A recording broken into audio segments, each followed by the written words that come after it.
Wouldn't it be awesome if we had a crystal ball to look into the future and know what we need to do to be successful? Well, it's not magic, but we do have some pretty cool tools to do some, quote, fortune telling. When I talk about predictive analytics, it really is just anything that helps us to utilize current and historical information to estimate a probability that customers will either behave in a certain way or that they're going to hold a specific opinion about your company. Predictive analysis. As one of the 8 essential themes driving the CX evolution on this episode of the CX Leader Podcast.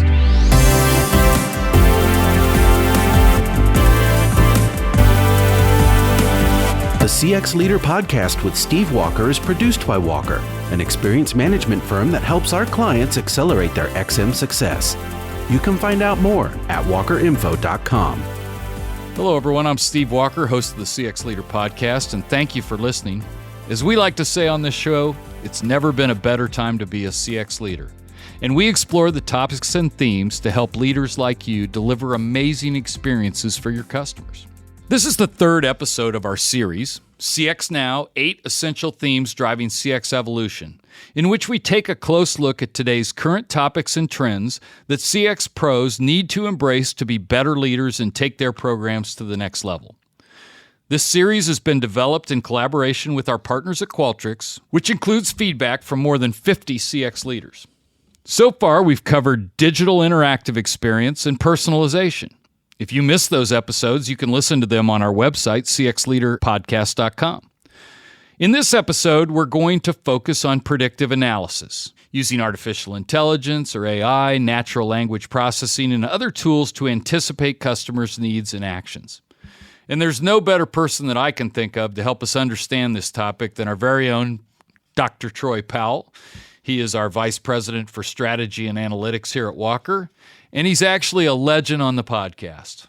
This is his 12th appearance as a guest. He actually guest hosted for us once, and that makes Troy, our all-time leading guest on the podcast. As I'm recording this one, it's episode 244, so Troy, you're like almost 5% of all of our podcasts, and welcome back to the CX Leader Podcast for this special episode. So glad that you're willing to come on again. Thanks, Steve. It's always my pleasure, and I'm always great to have that percentage going down as we continue to get great guests on the show that are talking about their perspectives and their successes in CX. So I'm okay decreasing that. Well, that's kind of you to say. You're being modest. I think part of the reason why you've been on the podcast so much is that you are a great guest and that you really have unique perspectives. I've never met anybody that who's in this business that doesn't like a little time spent with Dr. P. So we're grateful that you're our all-time leading guests. And on the oft chance that somebody doesn't already know a little bit about you, let's just for context give them a little bit of your background and experience and sort of what you've spent the bulk of your career doing to be qualified to talk about this today. Sure, yeah. So I've been in CX for about 16 years now, all of that at Walker, but getting exposure to all sorts of different contexts and transformations that have gone on in this industry over that time.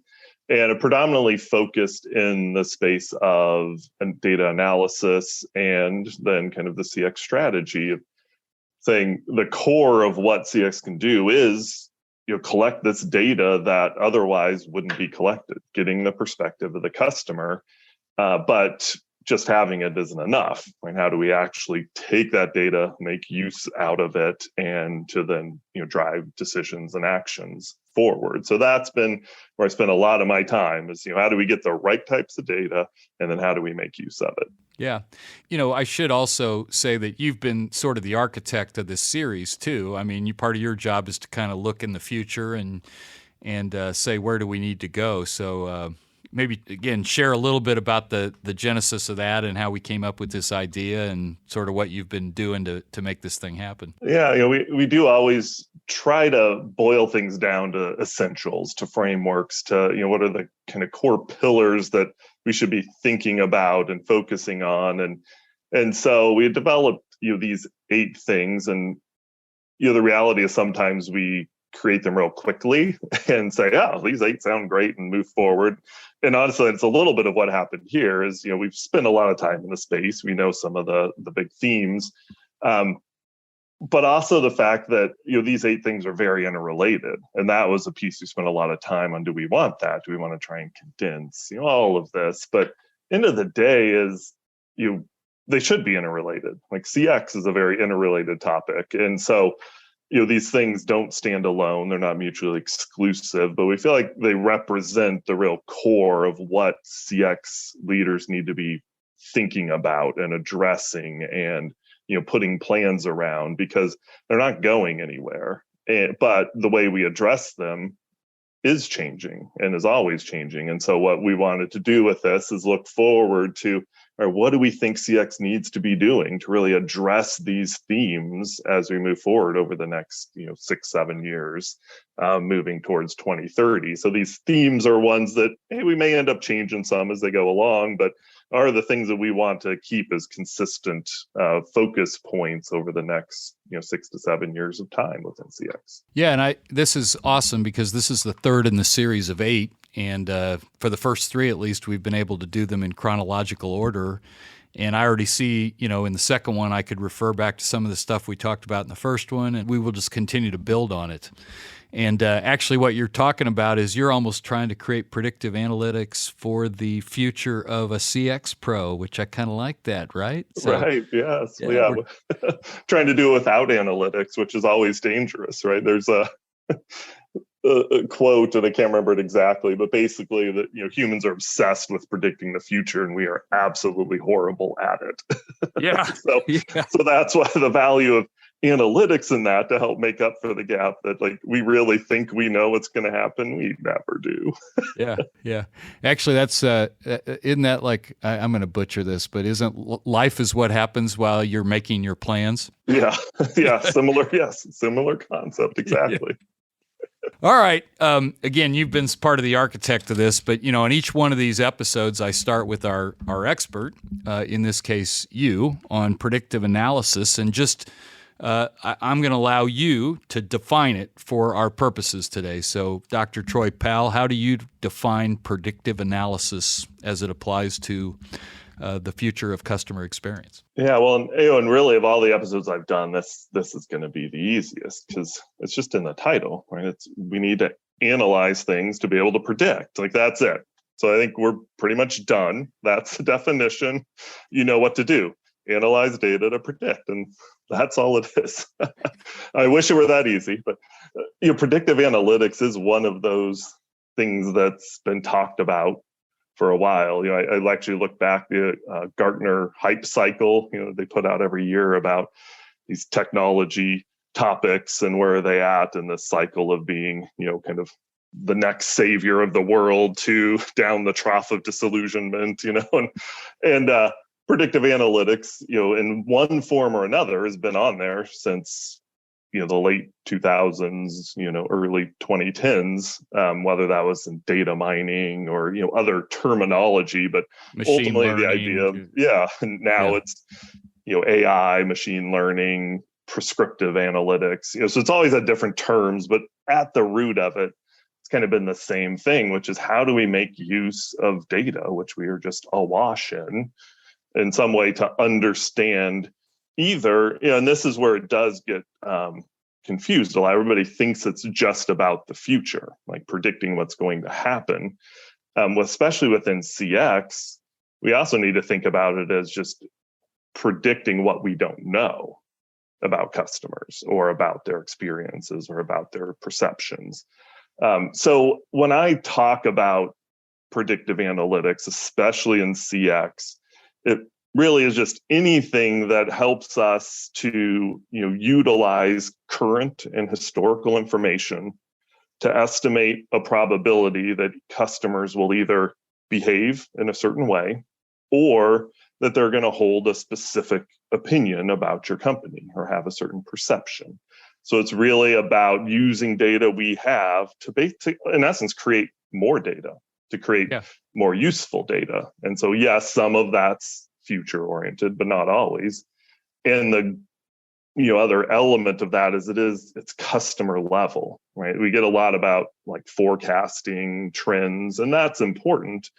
But for CX, and for predictive analytics within CX, I always want to focus on, hey, how does it help us understand a customer better and what they're going to do? Yeah, and I have a saying. You probably heard me say it before, but we dream forward, we plan forward, but we measure our progress backwards. And, you mentioned you've been at this for 16 years. I've been at it a little longer than you. But we have actually seen progress in this. We have seen the evolution of being able to predict things.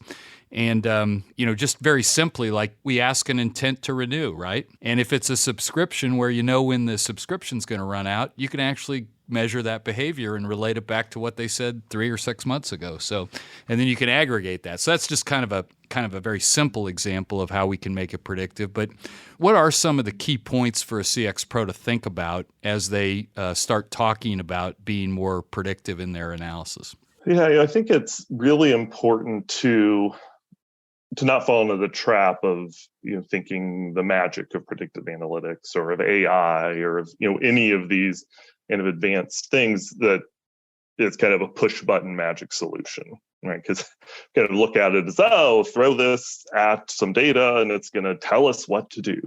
That's just never the case, and that's why sometimes it has struggled. It has gone through the hype cycle of disillusionment because it was put out there as, hey, this will solve our data problems. Yeah. You're like, no, it's still hard.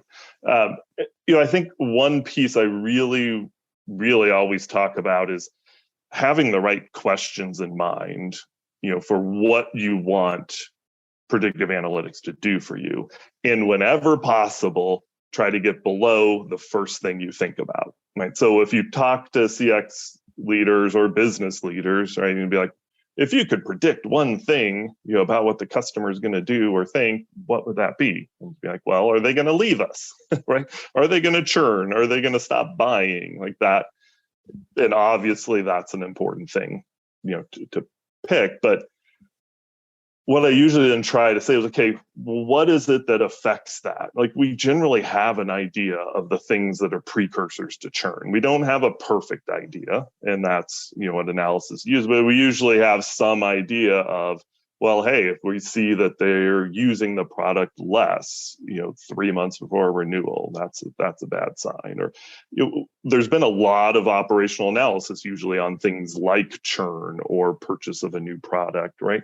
And so really trying to focus in our efforts on some of those more specific aspects can be a better way to get a hold of it. Because then, especially in business to business, where these things can be very complex, you can start now looking at, well, one of the precursors is that they're disliking the support they're receiving for the product. All right, well, let's go now and look at, well, how can we understand, what's annoying people about support? How can we predict when that's happening and intervene, versus waiting until we have to do some big save on an account when they're about ready to not renew.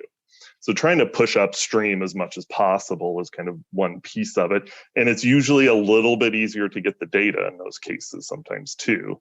When you talk about something really big, there's just a lot of data that's going to come into play with that is sometimes hard to marshal. So it is, if I'm listening to you right, it is sort of iterative. It's cross-functional within the organization. What are some of the other kind of key points you might look at in terms of trying to be more predictive? Yeah. Well, and so, the other piece, going in maybe a slightly different direction, but it's useful.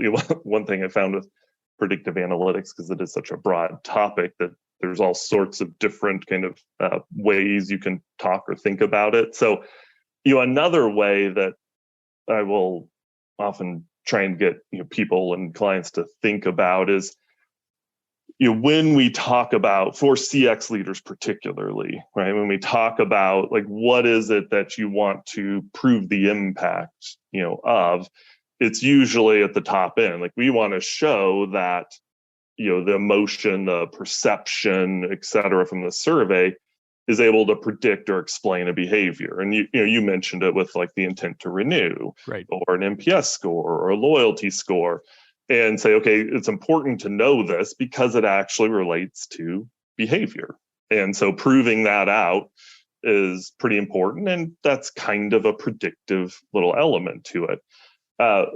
The reality is that's valuable. Whenever we can do that, there's value. The issue is, it's, as we all know, there's a small percentage of people who are going to respond to our surveys. So you're like, hey, great for those 10, 20% who responded. What's happening to everybody else? And so thinking about the ability of predictive analytics to fill in the perception, the emotion, the intent that we get from experience data. And so that goes back to my point of, we think predictive analytics is always the future, but a lot of times it's filling in missing data. To say, all right, for the other 90% of people who we don't know what they think about their support experience, or we don't know what they think about the product, how can we use data about the 10 or 20% we do hear from to sort of project out to, well, okay, where's these groups that we maybe should be contacting or getting in touch with because they might have very negative perceptions about something. So thinking about it that way can be a really big boon for a CX program and a way to provide, quite a bit of extra value. Yeah, I like that. So you got a set of customers where you are able to get them to respond, and you fill in some of the missing data, but now you've got the other 80 or 90% of customers who you didn't talk to, but we can profile and then sort of project those other missing data across them, and then that might inform some of our proactive business activities, right? That's kind of the idea, right?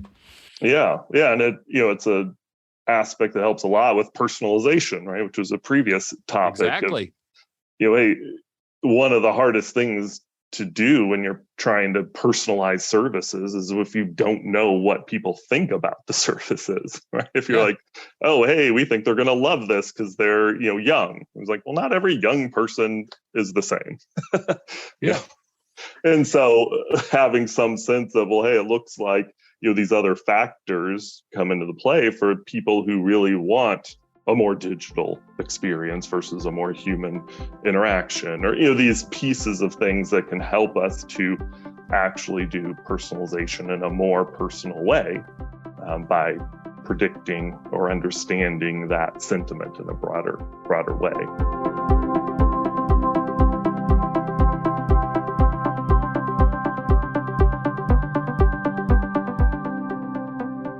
Hey, my guest on the podcast this week is Dr. Troy Powell, our most frequent record-setting guest here on the CX Leader podcast. It's always a pleasure, and Troy is enlightening us on one of the 8 essentials of CX Now. It's our series on kind of the key trends that CX pros ought to be looking at, and today we're talking about predictive analysis. Yeah, so we talked a little bit about the churn example. I think there's probably applications in customer support.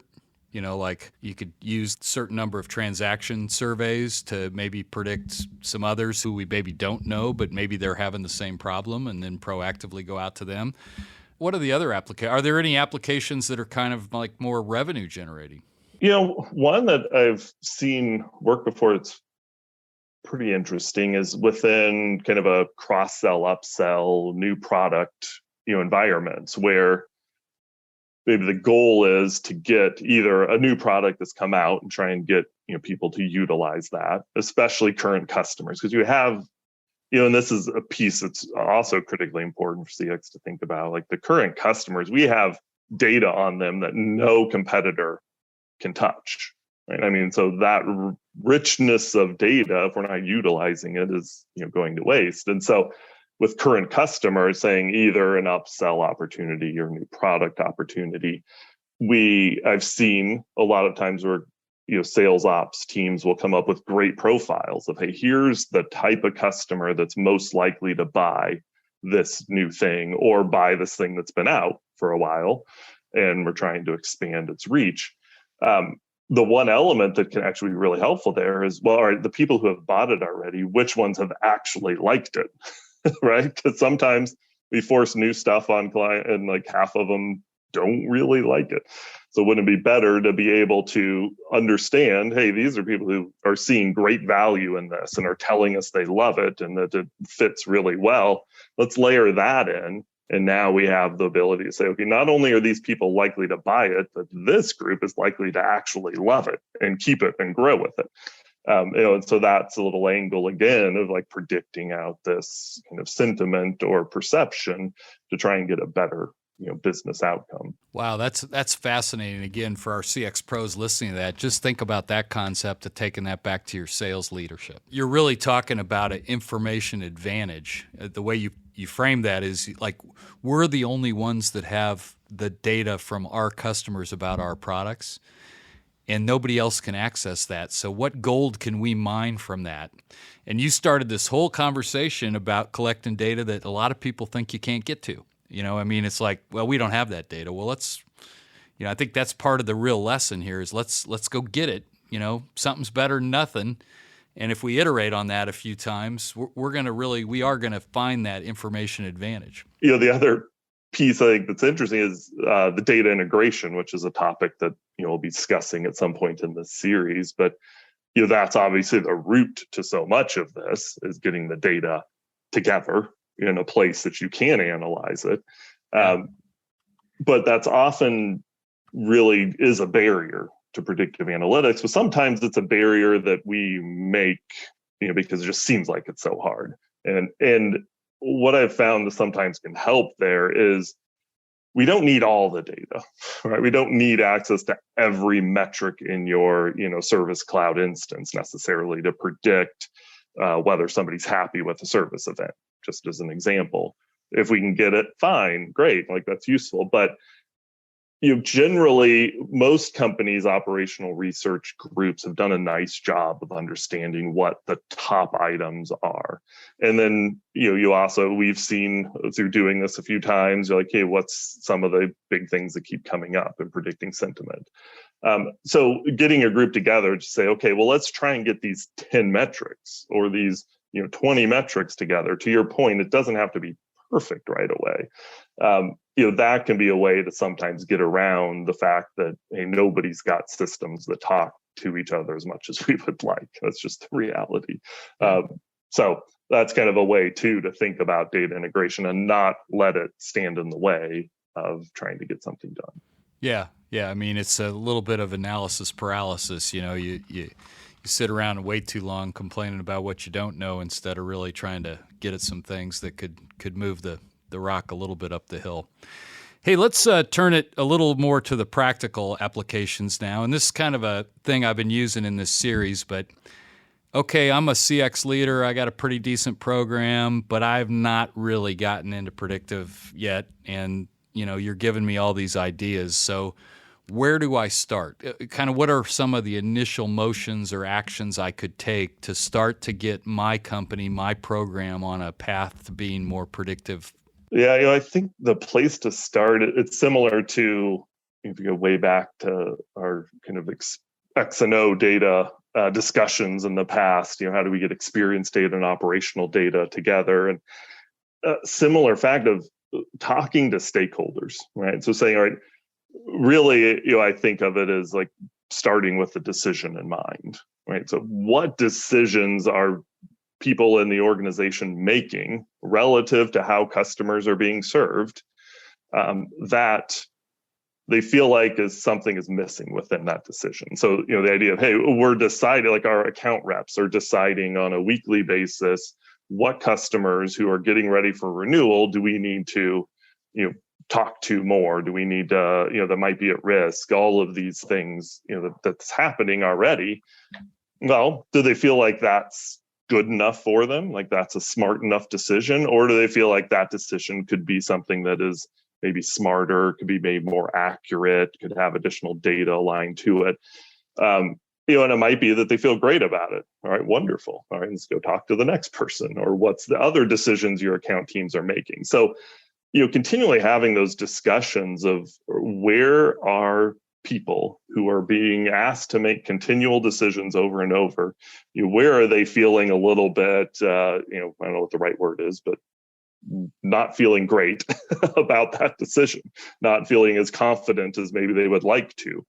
And then seeing, hey, is there something that we can do as a CX team to kind of factor in or to help that out, create that data, create predictions, et cetera. So I think that's always such an important place to start, and something maybe we don't always do enough of. Yeah, I think you've given them, this is a recurring theme on the CX Leader podcast, is you got to go out and talk to the business leaders, the functional leaders, the BU presidents or whatever, and got to speak their language. You have to convert some of our expertise into what they're trying to accomplish. So I think that's great. But I think this line of questioning, where are the gaps in their knowledge? Can we fill it in? Heck, some of it we might already have in our relationship survey that exec has just never really accessed. It could be already there sitting on the shelf.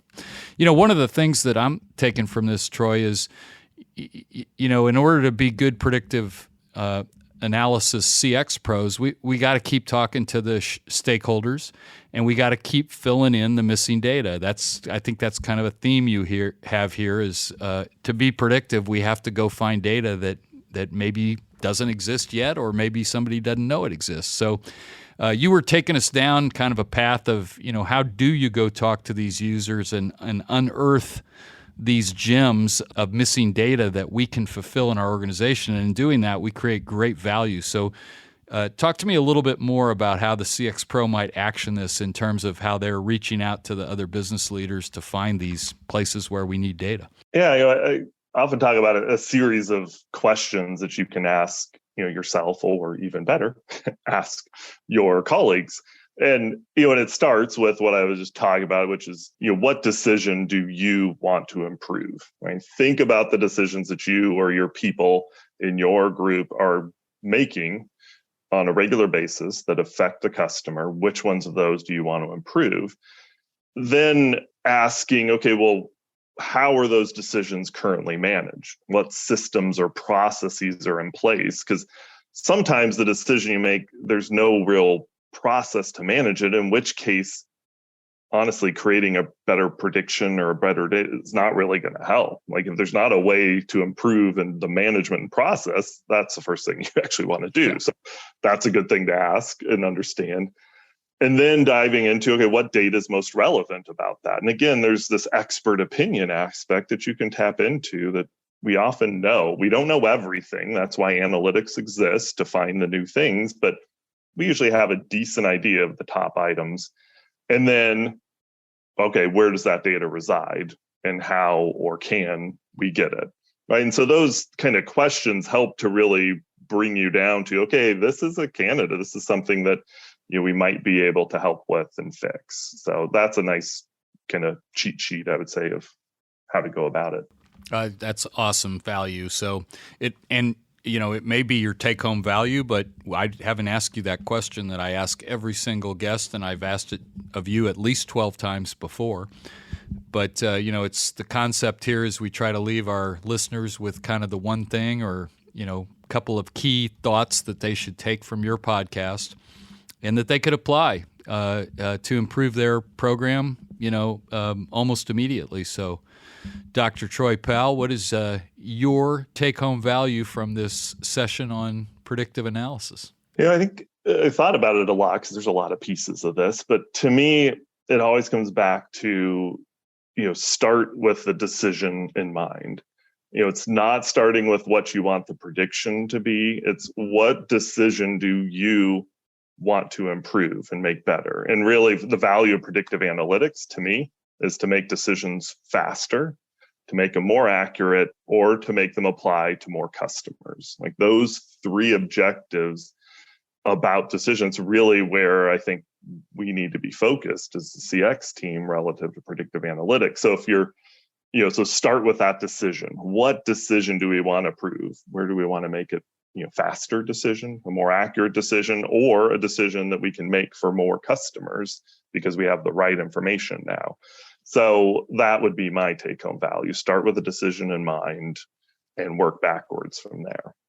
My guest on the podcast this week has been Troy Powell. He is our Vice President of Strategy and Analytics here at Walker, and he's a legend on the CX Leader podcast, and I think you can tell why from this podcast. Many of our listeners have already connected with you, but just in case, why don't you give them your Walker email and or your LinkedIn profile, so in case they would like to make that connection, they can continue the dialogue. Yeah, so you can always reach me here at Walker at Powell at walkerinfo.com or Troy Powell on LinkedIn. I think it might be Troy A. Powell, to be honest, but you look it up. Troy Powell, working for Walker, have a PhD. I'll be there. Yeah. Yeah, Troy, you will always have that. You always have that PhD that I will never have. And thank goodness for you bringing your talents to Walker. And thanks for being a guest on the podcast. If you want to know anything else about this podcast or about how Walker could help your customers' experience, feel free to email me at podcast@walkerinfo.com. Remember to give the CX Leader podcast a rating through your podcast service and give us a review. Your feedback will help us improve the show and deliver the best possible value to you, our listener. Check out our website, cxleaderpodcast.com, to subscribe to the show and find all our previous episodes, podcast series, and contact information. You can let us know how we're doing or drop us a note for an idea on a future podcast. The CX Leader podcast is a production of Walker. We're an experience management firm that helps companies accelerate their XM success. You can read more about us at walkerinfo.com. Thank you for listening, and remember, it's a great time to be a CX leader, so keep doing what you're doing. Go out there and make your analyses more predictive, and we will see you again next time on the CX Leader Podcast.